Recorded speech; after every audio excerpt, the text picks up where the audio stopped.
Vous le savez les gars, départ de Zinedine Zidane il y a quelques jours, retour inattendu de Carlo Ancelotti sur le banc du Real Madrid, vidéo spéciale joueurs indésirables, les joueurs que je ne veux plus voir la saison prochaine. C'est Nono et on est parti pour une nouvelle vidéo. Hola les Madridistas, j'espère que vous allez bien, moi ça va super, c'est Nono comme d'habitude, on se retrouve pour une nouvelle vidéo et aujourd'hui une vidéo que j'attendais énormément, c'est la vidéo des joueurs indésirables pour cette nouvelle saison 2021-2022. Alors je vous le dis tout d'abord direct dans les commentaires, dites-moi votre liste de joueurs indésirables pour cette nouvelle saison. Voilà, moi je vais commencer directement avec le premier crack, le premier joueur que je ne veux plus voir l'année prochaine, c'est bien Odriozola. Vous le savez, cette année, j'ai été très méchant envers lui. Je l'ai traité de nulard. J'ai pas aimé ses prestations. J'aime toujours pas le joueur. Voilà, on l'a acheté, faut pas l'oublier, 30 millions il y a quelques années de ça à la Real Sociedad. Il est en contrat jusqu'en 2024. Aujourd'hui, c'est un joueur qui a une valeur estimée entre 15 et 20 millions, mais grand maximum. Alors, d'après ce que j'ai pu lire dans la presse européenne, il intéresserait le FC Valence, il intéresserait le Milan AC et l'Inter Milan. Alors déjà, j'ai envie de vous dire, si l'Inter Milan vend Achraf au PSG ou à Chelsea, ou si jamais on récupère Achraf, mais bon, j'y crois pas trop, et que l'Inter Milan voilà, récupère Odriozola, je peux vous dire que là, on perd un crack et on récupère mais un génie de la bêtise. Ce mec, j'y arrive pas. Odriozola, j'ai jamais aimé. Il n'a jamais été titulaire indiscutable. Il n'a jamais su s'imposer devant Carvajal. Cette saison, Carvajal se blesse 2 fois et 2 grosses blessures. Il n'est pas capable voilà, de prendre ses responsabilités et d'être très bon sur ce côté droit. On a eu Lucas Vázquez, le guerrier, le soldat qui a prolongé justement, qui a été très bon à droite. On a essayé avec Nacho quelques fois, mais moi cette année, j'ai pas de match référence pour Odriozola. Défensivement, je le trouve très limité. Offensivement, encore plus. Je trouve que dans ses décisions, dans ses choix, il est vraiment mais très mauvais. Alors, moi je vous le dis, l'année prochaine, je ne veux pas le voir. On a prolongé Lucas Vázquez. J'espère que les pépins physiques sont terminés pour Carvajal. Donc voilà, pour moi, pas d'Odriozola l'année prochaine, à savoir que son salaire annuel est de 4 millions, qu'il est en contrat jusqu'en 2024. Donc je vous le dis toujours, un joueur qui est bien, surtout un joueur qui est au Real Madrid, il a souvent pas envie de quitter ce club et c'est le cas pour Odriozola. Je sais qu'Ancelotti aurait demandé de le prêter ou de le vendre. Le mieux c'est qu'il soit vendu directement, comme ça on n'en parle plus. En tout cas, voilà pour ce côté droit de la défense avec Odriozola. Et puis on bascule sur le côté gauche et là je sais que je vais en blesser certains, mais on va parler de Marcelo. Marcelo qui a 33 ans, qui est arrivé en 2007 directement du Brésil, on le sait. 14 ans de bonheur pour Marcelo au Real Madrid, une véritable légende sur ce côté gauche. Il a succédé à son compatriote Roberto Carlos. Marcelo, un joueur phénoménal, un joueur vraiment un magicien pour le coup. Là, on parle d'un vrai crack. Mais voilà, à un moment donné aussi, il faut être aussi honnête.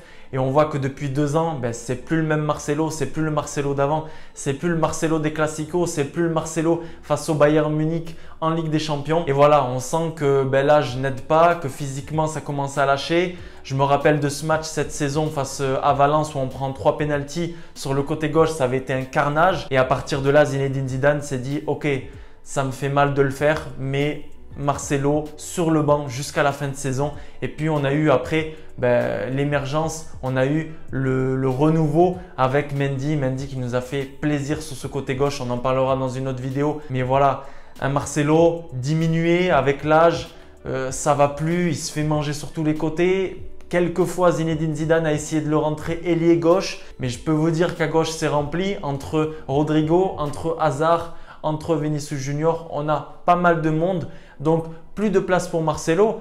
Mais le petit pompon sur la Garonne, comme on dit les gars, c'est que j'entends que Marcelo veut rester, que Pérez justement est dans une situation assez spéciale parce qu'il avait prévu son départ et que Marcelo est en contrat jusqu'à juin 2022. Donc il lui reste 1 an de contrat et je peux vous dire que Marcelo c'est pareil, ça fait 14 ans qu'il a posé ses valises à Madrid et qu'il n'a pas du tout envie de quitter Madrid. Donc voilà pour Marcelo, valeur actuelle 10 millions, j'ai envie de vous dire c'est pas grave, Marcelo a été acheté en 2007 pour 6 millions.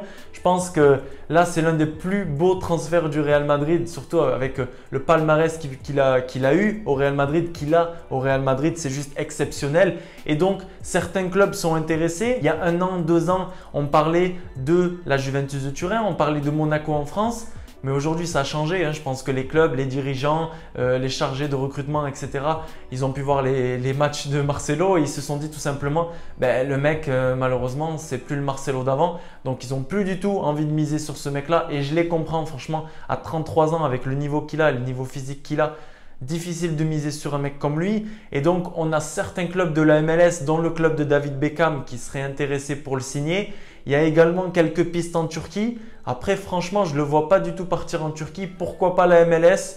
Il n'est pas loin de l'Amérique latine. Il fait chaud, le climat est plutôt sympa. Beckham, c'est son pote. Donc, pourquoi pas la MLS? Mais voilà, pareil pour Marcelo. Et je dirais vraiment un grand merci à Marcelo s'il part cet été. J'espère qu'il va partir, peu importe le prix. J'espère que Marcelo quittera le Real Madrid pour le bien de la défense et pour le bien de cette équipe, pour le bien de cette nouvelle équipe 2021-2022 sous Carlo Ancelotti. Et puis là, je vais, on va dire, passer au milieu de terrain avec un joueur. C'est un Espagnol qui est arrivé de Malaga il y a quelques années de ça, en 2013, acheté 30 millions, c'est bien Isco. C'est pareil pour Isco, j'ai été très méchant envers lui, mais j'ai envie de vous dire, Marcelo Isco, c'était un peu les victimes du Real Madrid depuis 2 saisons, allez 3 saisons grand maximum. Un joueur qui est perdu physiquement, mentalement, tactiquement.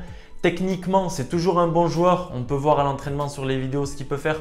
On peut voir aussi en match. On ne va pas se mentir, techniquement, c'est un joueur qui a de la qualité. Et c'est dommage. Je vous le dis, Isco, les gars, il a seulement 29 ans. À 29 ans, il y a des joueurs qui sont beaucoup plus en forme que lui. Et aujourd'hui, malgré le régime vegan, malgré un coach perso en dehors des entraînements du Real Madrid, des entraînements collectifs à Valdebebas, le joueur, il s'en sort plus. Physiquement, mais comme je vous l'ai dit, mais complètement perdu sur le terrain. Aucune plus-value en fait. Quand on a Valverde qui rentre sur le terrain, on voit la différence. Quand on a Modric sur le terrain en forme, on voit la différence. Quand on a Kroos, c'est exceptionnel. Quand on a Casemiro aussi. Mais voilà, avec un Isco pas du tout en forme, il n'y a rien qui se passe. Et du coup, il a plutôt pas mal joué cette année. Zidane lui a donné sa chance avec les nombreuses blessures. Mais je n'ai pas un match référence de Isco cette saison. C'est encore une fois très faible. Et voilà pourquoi j'aimerais que Isco quitte le Real Madrid cet été. J'espère que ça va se faire parce que c'est pareil. Monsieur Isco est en contrat jusqu'en juin 2022, donc il lui reste une année de contrat. Apparemment, il n'a pas envie de partir. Il n'est pas pressé pour quitter Madrid. Après, on me dit souvent « Ouais, mais non, Isco, il peut aller chercher un top club en Espagne. » Moi les gars, je ne sais pas quel est ce top club, mais au Barça, il n'a pas sa place, il n'ira pas. À l'Atlético, il n'a pas sa place parce que Simeone, c'est un fou du physique, il n'arrivera pas à tenir. Et puis Valence, pourquoi pas, et encore, Séville, c'est même pas la peine vu Lopetegui, vu la pression qu'il met à ses joueurs. Donc moi, un top européen ou un top Espagne, j'y crois pas du tout. Peut-être se relancer dans un club comme Celta Vigo, comme la Real Sociedad. Et encore, franchement, je ne pense pas qu'il ait sa place à la Real Sociedad. C'est un joueur qui va énormément baisser de niveau dans les prochaines années, j'en suis sûr. Ça va faire que diminuer. Encore une fois, dites-moi votre avis dans les commentaires et donnez-moi votre liste de joueurs indésirables, vos joueurs, votre liste noire. Ces joueurs qui doivent absolument quitter le Real Madrid. Dites-moi tout dans les commentaires. C'est vraiment précieux pour préparer les prochaines vidéos et puis tout simplement pour avoir votre avis les gars. Et puis le dernier joueur, je ne vais pas parler de Bale, j'en parlerai dans une vidéo spéciale. C'est bien Mariano Diaz. Mariano Diaz qui a été vendu donc à l'Olympique Lyonnais en 2017 pour 8 millions. Donc allez, on se dit c'est pas grave, on vend Mariano Diaz. Nous, on avait aussi du renfort en attaque en attendant. Et puis voilà, Mariano Diaz explose à Lyon. Saison 34 matchs, 18 buts avec les Gones de Lyon. Donc là, le Real Madrid, allez hop, ni une ni deux, on le rapatrie à Madrid. On l'achète 21 millions. Et puis la saison d'après, c'est 5 matchs pour Mariano Diaz. Cette saison aussi, je vais vous donner la stat qui fait très mal pour lui. C'est seulement un but sur cette saison 2020-2021. Alors, on ne l'a pas vu. Il s'est blessé quelques fois aussi. Il a marqué un but face à Villarreal, si je ne me trompe pas, à l'extérieur au mois de novembre. C'était d'ailleurs mon premier débrief sur la chaîne. Voilà un but, mais chanceux, mais comme pas possible. C'était ce but-là. Et puis, depuis, rien du tout. Il est rentré à chaque fois 20 minutes, 10 minutes, un quart d'heure. Il a commencé 1 ou 2 matchs en fin de saison, si je ne dis pas de bêtises. Et puis, il ne s'est rien passé. Et moi, le premier, si vous regardez les débriefs, je disais, voilà, Mariano, il faut qu'il ait du temps de jeu. Je pense que vraiment, c'est un joueur qui a la grinta, qui a de l'envie, etc. J'ai envie de vous dire, quand vous avez un Karim Benzema exceptionnel qui vous marque plus de 20 buts et qui est décisif dans tous les matchs décisifs justement de cette saison, c'est compliqué d'exister. Pareil, physiquement, c'est un joueur très intéressant, mais cette saison, je ne l'ai pas senti du tout frais. Je sais que c'est un joueur qui est physique, qui est grand, qui fait 1m82 si je ne dis pas de bêtises. Donc voilà, il pourrait aider, mais un seul but, rien de spécial. Il est en contrat jusqu'en 2023. Au niveau de la masse salariale, on a 5,2 millions estimés brut à peu près pour Mariano Diaz. Donc à voir. Apparemment, il y a Krasnodar qui est intéressé. 10 millions de valeur actuelle pour lui. Moi, je vous le dis, c'est pareil. Si on peut s'en débarrasser, le joueur, donc Mariano Diaz, aimerait jouer en Espagne. Il privilégierait voilà, de rester dans le pays. Donc, on va voir ce qui va se passer. Mais voilà pour les 4 joueurs que j'aimerais vraiment voir partir cet été. Donc, on parle d'Odriozola, de Marcelo, de Isco et puis de Mariano Diaz. Bale, on ne sait pas. Franchement, je ne sais pas ce que ça peut donner avec Carlo Ancelotti. On ne sait pas ce qu'il va faire. Il y a la rumeur aussi, retraite par retraite. On va bien voir ce que ça va donner. En tout cas, les gars, merci comme d'habitude d'être nombreux à me suivre. Merci parce qu'on est 8900 sur la chaîne, bientôt les 9K. Ça me fait super plaisir. Et encore une fois, je vous le redis, merci d'être fidèle, merci de vous abonner. Et surtout, merci parce qu'on vient de passer le demi-million cumulé sur la chaîne YouTube. En 6 mois, je pense que c'est pas mal. Donc franchement, merci beaucoup. À la Madridina Damas, n'hésitez pas à me dire comme d'habitude votre avis sur la vidéo, votre avis sur ces joueurs indésirables. Est-ce que vous voulez ajouter d'autres joueurs, notamment Jovic, Bale, etc. Jeudi, vidéo spéciale sur les joueurs prêtés et sur le futur Real Madrid. Pareil, on reste dans la lignée à la Madridina Damas et on se retrouve jeudi comme je vous l'ai dit pour une vidéo spéciale. N'oublie pas de t'abonner, de lâcher le petit pouce bleu. Ça me fait super plaisir et ça permet de développer la chaîne. À la Madridina Damas et ciao les Madridistas. C'est parti pour une nouvelle saison 2021-2022.